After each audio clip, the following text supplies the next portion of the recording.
Hello everyone, I'm Vivania and welcome back to my channel if you're returning. Welcome for the first time if this is your first time. This channel is focused on faith, finance, lifestyle, entrepreneurship, and creativity.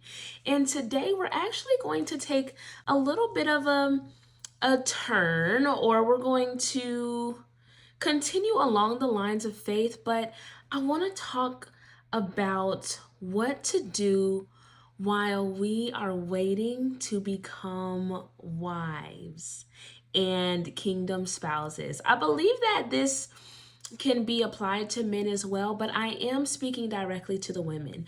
Why am I coming and telling you guys this?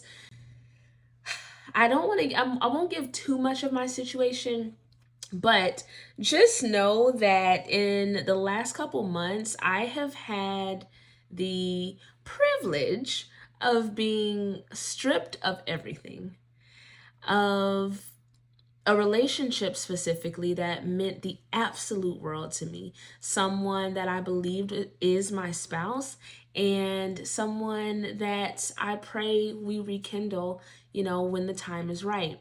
However, regardless of if that is or if it isn't, I know that I am a wife.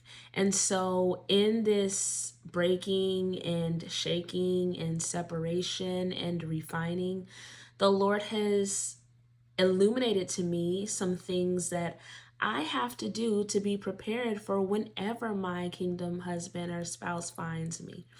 Right? So I had been asking the Lord, like, well, what do I do next? And He told me to just talk to you all and share the things that He shares with me in my own study time and in my own, spiritual growth journey. So that's what I'm going to do.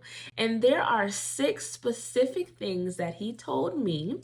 And when I say specific, you guys, like, you probably can't really see on the door, but it was during, like, I'll have to talk about my breakup and everything on a completely different video and how I get through that. I'm still in the process of going through it, so that's why I'm not really talking about it right now.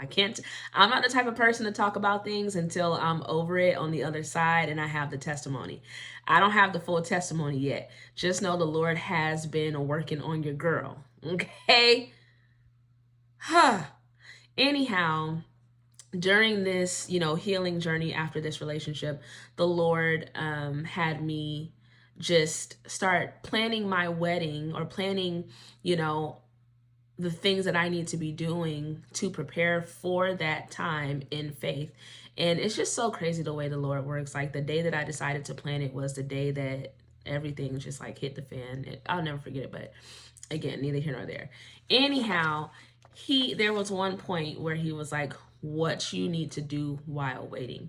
There are things that we as women need to do before the ring. There is so much preparation. Me and my cousin, my best friend, my big sister, we're in this journey together. I know a lot more women are right now. And it's such a fun idea to glamorize being a wife and to glamorize the wedding and the marriage, having this amazing man who's going to protect and provide and be all these different things for you. But it's like, I think we undermine how much it's going to require of us spiritually, mentally. Just make sure my mic is still on. Spiritually, mentally, emotionally, physically, and even financially. That's not as important, but definitely the spiritual, mental, emotional aspect. I believe that right now, with this next wave of Kingdom Wives that are about to be released, us, amen, hey, I believe that the Lord has us in some very, very, very, very specific preparation. I believe that He wants us to, one, recognize that when we are joined together with these men, that because our hearts will be one, we're going to take on so much more. We're going to take on a lot of things that if we are not prepared within our spirits, then it can be our demise. And if we don't connect to the right person, it could be our demise. I've seen that happen in the lives of women very close to me. And it's made me get to a point and be so specific about everything, so that is not my experience. How many of you know that the Lord wants us to have fruitful, happy, whole, lovely, kind, peaceful marriages? He doesn't want us to be at strife and in disunity and in miscommunication and hatred and jealousy, and envy with our spouses, competition.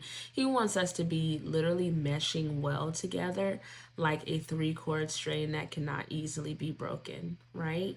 So there are certain things that we as women have to do in order to make sure that this marriage is a well-oiled machine.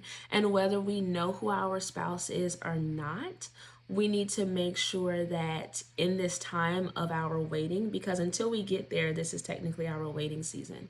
So until we get to that point, we need to do certain things. So that's why I'm making this video today. And I pray that it's confirmation for some of you women who have already been, in your waiting journey. You're a wife in training. That's what we are right now, baby. We're wives in training, okay? So I hope this is confirmation for somebody. And yeah, let's get into it.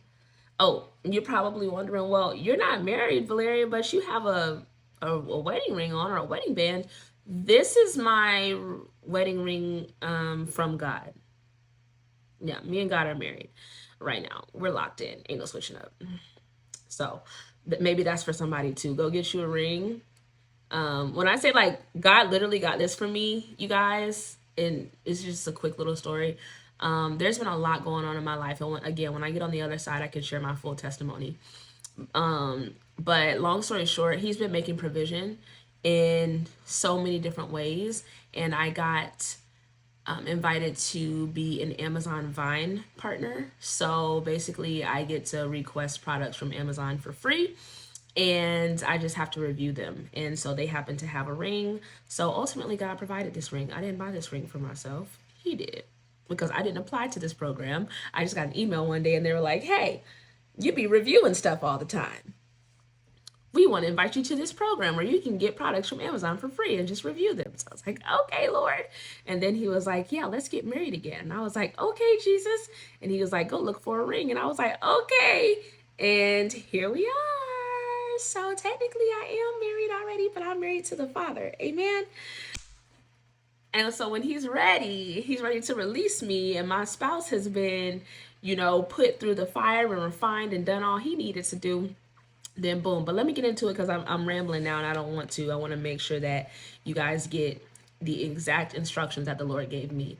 And he'll probably give you other ones pertaining to your situation, but he gave me 6 specific scriptures about what you do while waiting. And the first one is seek me first, Matthew 6:33. This is out of the New International Version, so do what you do.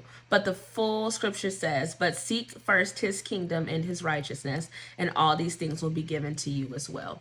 So in our search for these husbands, for these perfect bodies, for these amazing careers, for all these different things, the first thing that we need to do is look for God. Everything will be added once we are solidified in our relationship with him. Once we surrender every single desire that we have and our will, and every single day, the first thing that we do is ask the Lord what it is that he would have us do in this day.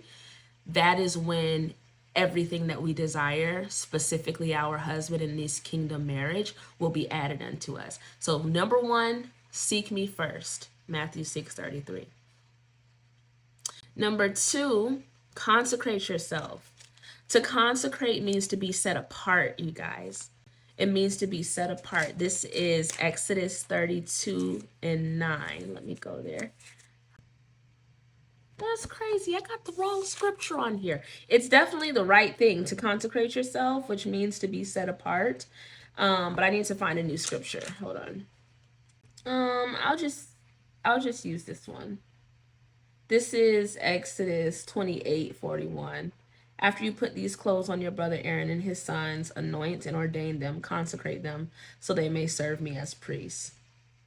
Ultimately, to be consecrated means to be set apart.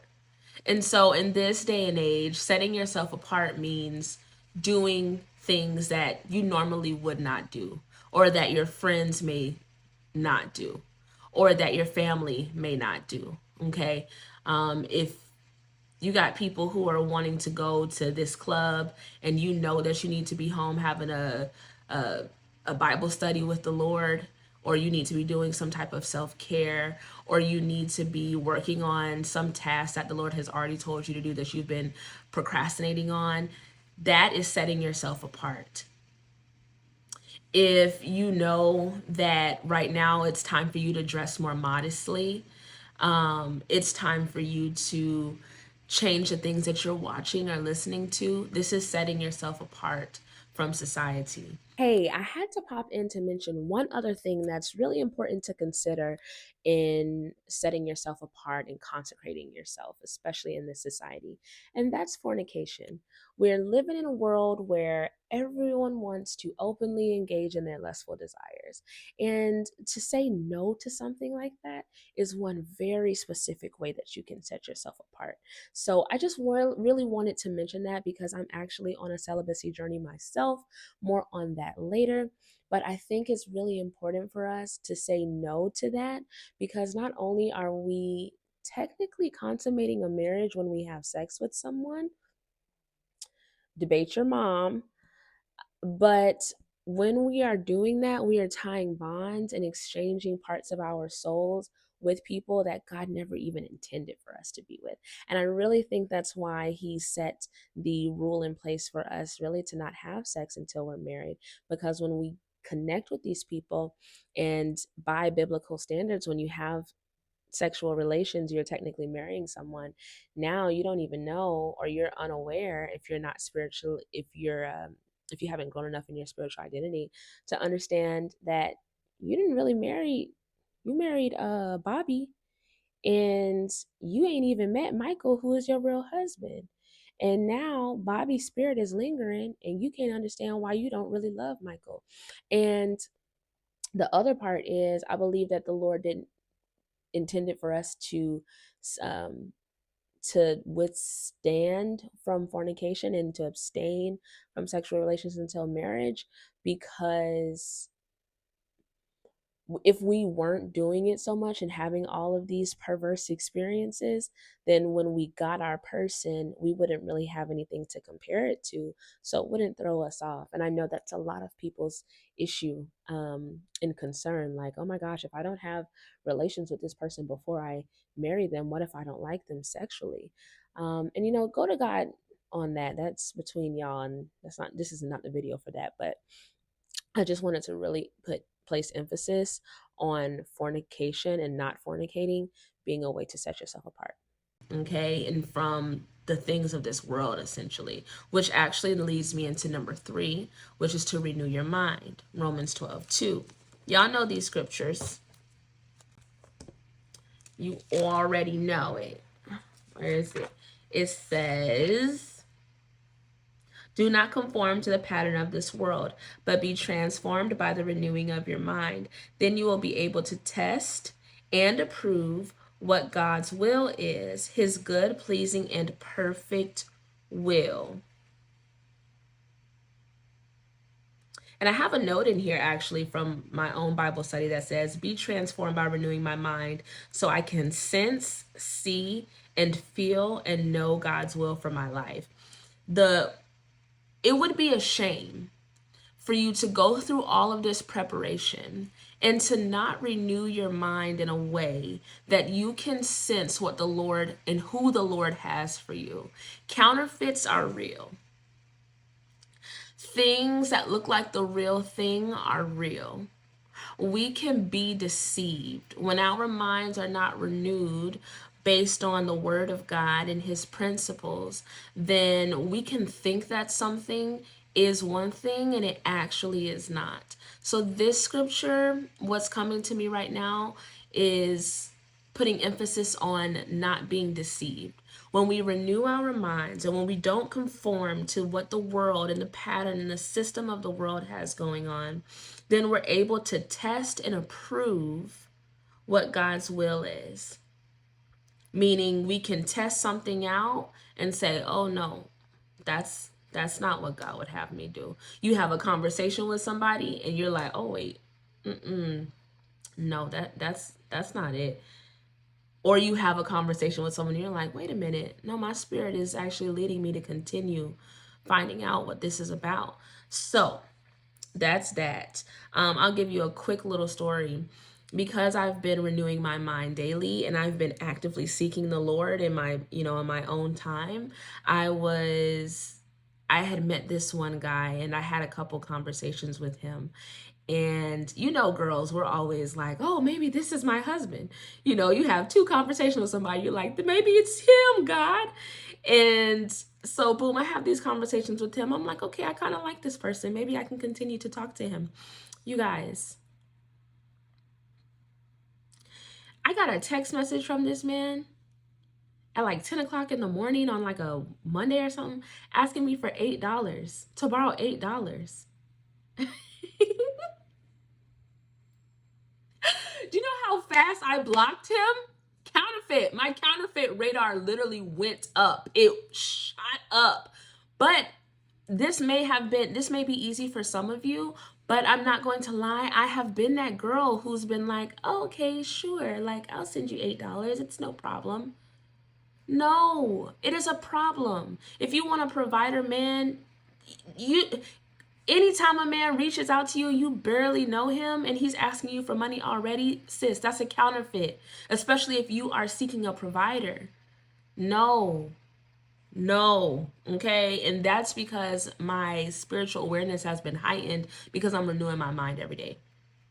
Hey, sorry to interrupt. I know it's getting good, but just wanted to pop in to let you know that this is part one of the instructions and revelation that God gave me on what to do while waiting to become a wife or spouse. You'll have to tune back in for part two, but just know these instructions are so important because the time that we have to wait is going to go by regardless. And what we do with that time will determine our success in our marriages when our husbands or wives find us. And comment, "Thank you, God, for this revelation," if you found this helpful. All right, just wanted to let you know. See you in the next video.